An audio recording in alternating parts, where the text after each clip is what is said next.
Hello student, आज हम बताने वाले हैं क्लास 9 अध्याय 1 का हमारे आसपास के पदार्थ। साइंस का है, ये एनसीईआरटी का है, एनसीईआरटी। ठीक है। पहला क्वेश्चन है इसमें कि निम्नलिखित में से कौन से पदार्थ है।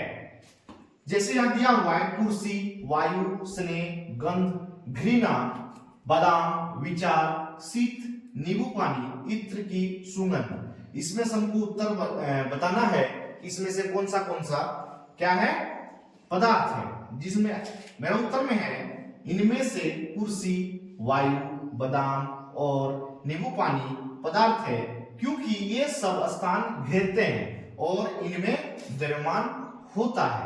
ठीक है।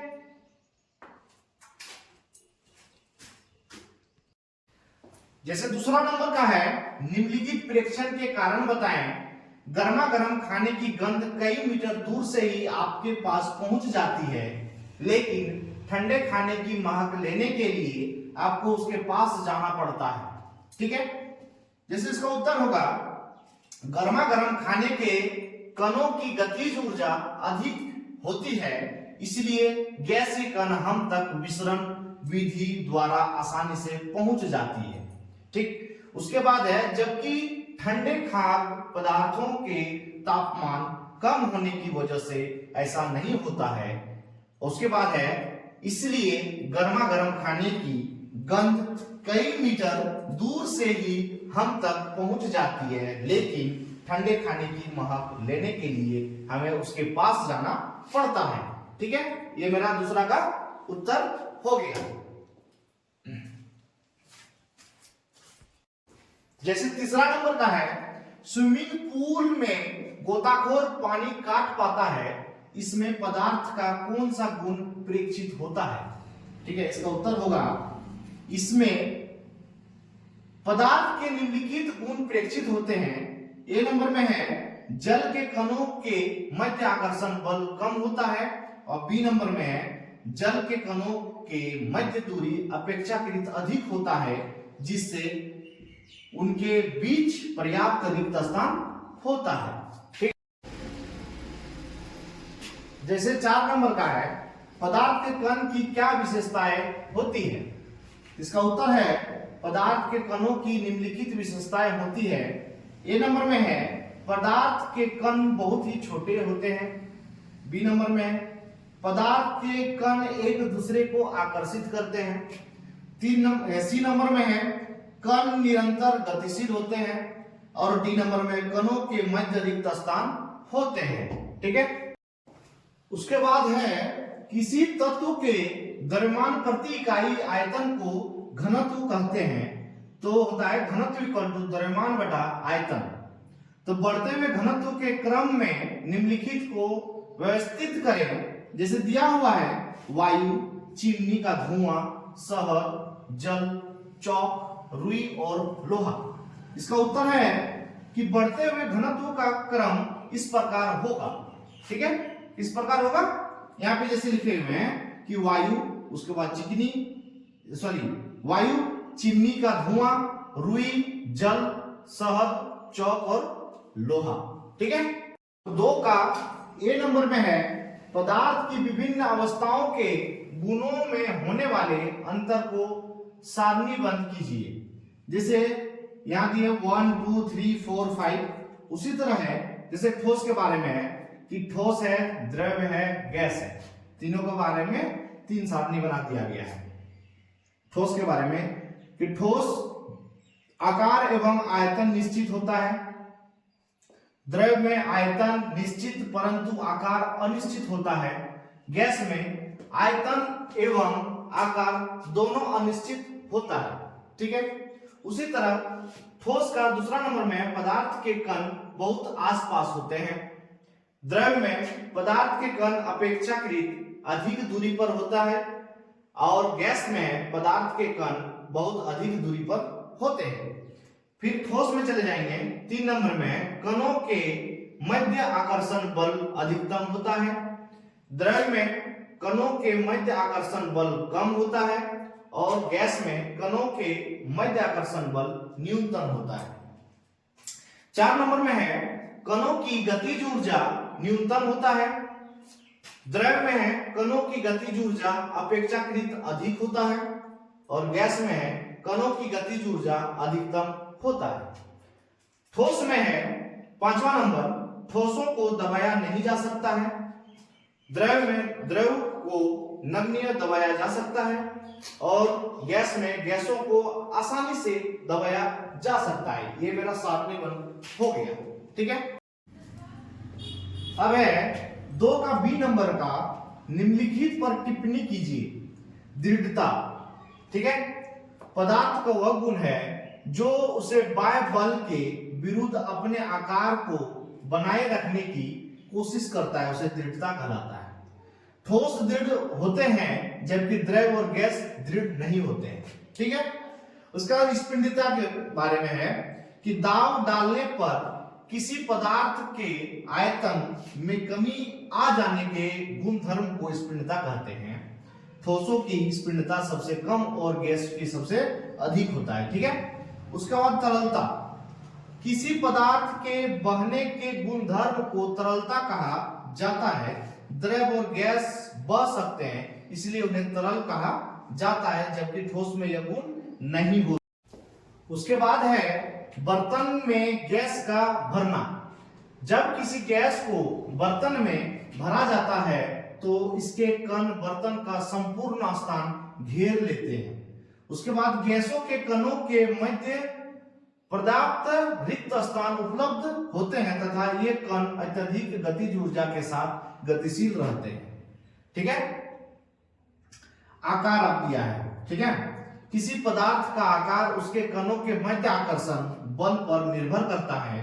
ठोसों में कणों के बीच आकर्षण बल अत्यधिक होने के कारण ठोस का आकार निश्चित होता है जबकि द्रव और गैस में कणों के मध्य कम आकर्षण बल होने के कारण इनका आकार अनिश्चित होता है। ठीक है,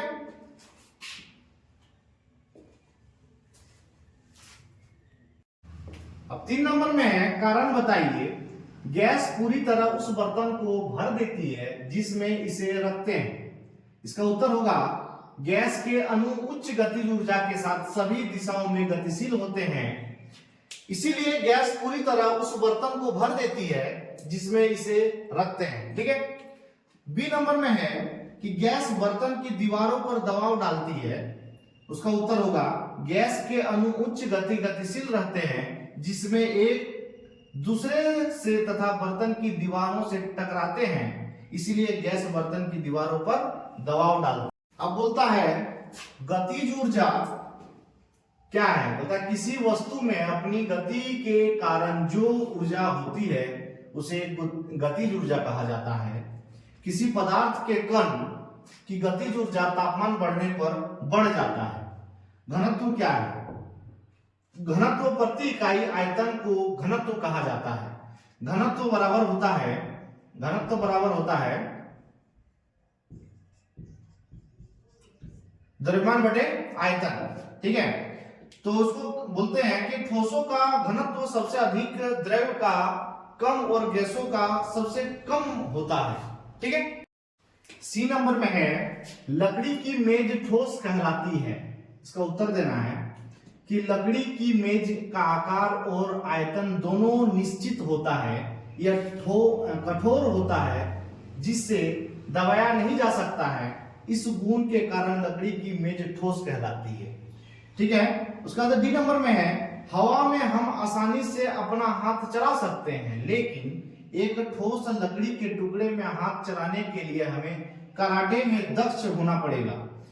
अब उत्तर में इसका होगा हवा के अणुओं में मध्य रिक्त स्थान अधिक और आकर्षण बल कम होता है, जबकि लकड़ी में अणु बहुत आसपास होते हैं और अत्यधिक आकर्षण बल होता है। यह कठोर होता है, इसीलिए हवा में हाथ चलाना आसान जबकि लकड़ी के टुकड़े में बहुत कठिन होता है। 4 नंबर में है सामान्यतः ठोस पदार्थ की अपेक्षा द्रव का घनत्व कम होता है, लेकिन आपने बर्फ के टुकड़े को जल में तैरते हुए देखा होगा। पता लगाइए ऐसा क्यों होता है। तो इसका उत्तर होगा बर्फ का घनत्व जल के घनत्व की तुलना में कम होता है, इसीलिए बर्फ जल से हल्का होता है, जिसमें यह जल में तैरता है। ये मेरा इंटरनल खत्म हो गया पूरा, ठीक है। अब मेरा एक्सटर्नल। अब एक्सटर्नल में पहला क्वेश्चन है, निम्नलिखित तापमान को सेल्सियस में बदलें। तो हमको पता है कि केल्विन में अगर दिया हुआ है 300 केल्विन में, इसको अगर हम सेल्सियस में बदलेंगे तो 373 से माइनस कर देना पड़ता है। तो उसी तरह हम किए हैं, 300 केल्विन को 300 माइनस 273 से हम क्या कर दिए, माइनस कर दिए, और डिग्री सेल्सियस लिख दिया, तो मेरा माइनस करने के बाद इतना आया 27 डिग्री सेल्सियस। उसी तरह 573 केल्विन को हम क्या कर दिए, माइनस कर दिए 273 डिग्री सेल्सियस से, तो मेरा कितना हो गया 300 डिग्री सेल्सियस, ठीक है। 2 नंबर में है, निम्नलिखित तापमान पर जल की भौतिक अवस्था क्या होगी। ए नंबर में दिया है 250 डिग्री सेल्सियस और बी नंबर में दिया है 100 डिग्री सेल्सियस। तो ए नंबर का उत्तर होगा, चूंकि जल का क्वथनांक 100 डिग्री सेल्सियस होता है, इसीलिए 250 डिग्री तापमान पर जल गैसीय अवस्था मतलब भाप में बदल जाएगी, ठीक है। उसके बाद बी नंबर का उत्तर है, 100 डिग्री सेल्सियस तापमान पर जल भाप में बदलने लगता है, साथ ही साथ 100 डिग्री तापमान भार जल में भी बदलने लगता है, इसीलिए इस तापमान पर जल द्रव तथा गैसीय दोनों अवस्था में होगा, ठीक है। नंबर में है, किसी भी पदार्थ की अवस्था परिवर्तन के दौरान तापमान स्थिर क्यों रहता है। तो इसका उत्तर होगा, पदार्थ की अवस्था परिवर्तन के दौरान तापमान इसलिए स्थिर रहता है क्योंकि दी जाने वाली ऊष्मा कणों के मध्य आकर्षण बल को तोड़ने में प्रयुक्त होता है। अवस्था परिवर्तन के दौरान इस प्रकार दी जाने वाली ऊष्मा को गुप्त ऊष्मा कहा जाता है, ठीक है। उसके बाद 4 नंबर में है, वायुमंडलीय गैसों को द्रव में परिवर्तन करने के लिए कोई विधि समझाइए। जैसे उसका उत्तर होगा, वायुमंडलीय गैसों को द्रव में परिवर्तन करने के लिए दबाव बढ़ाया जाता है तथा तापमान घटाया जाता है।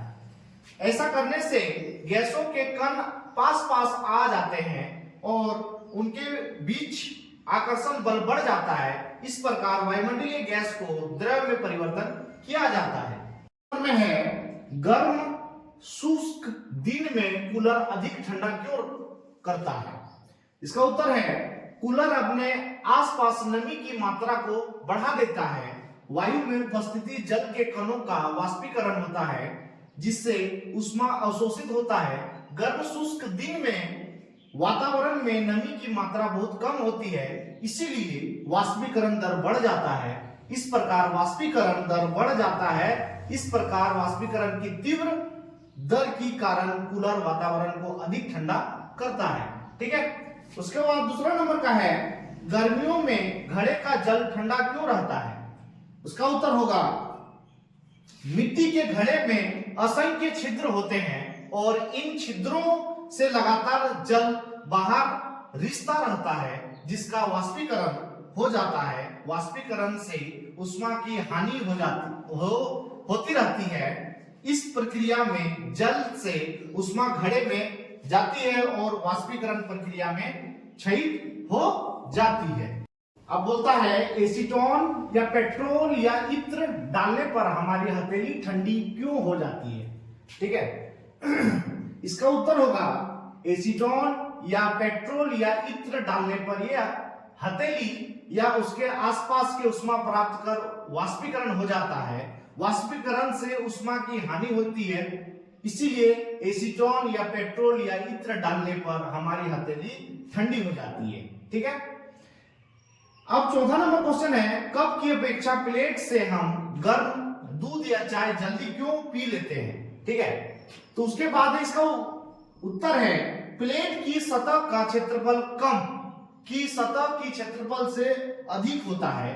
सतह का क्षेत्रफल अधिक होने से वाष्पीकरण की दर अधिक होती है और ऊष्मा का ह्रास जल्दी होता है, इसलिए कप की अपेक्षा प्लेट की हम गर्म दूध या चाय जल्दी पी सकते हैं। क्वेश्चन है मेरा 5 नंबर, गर्मियों से हमें किस तरह के कपड़े पहनने चाहिए।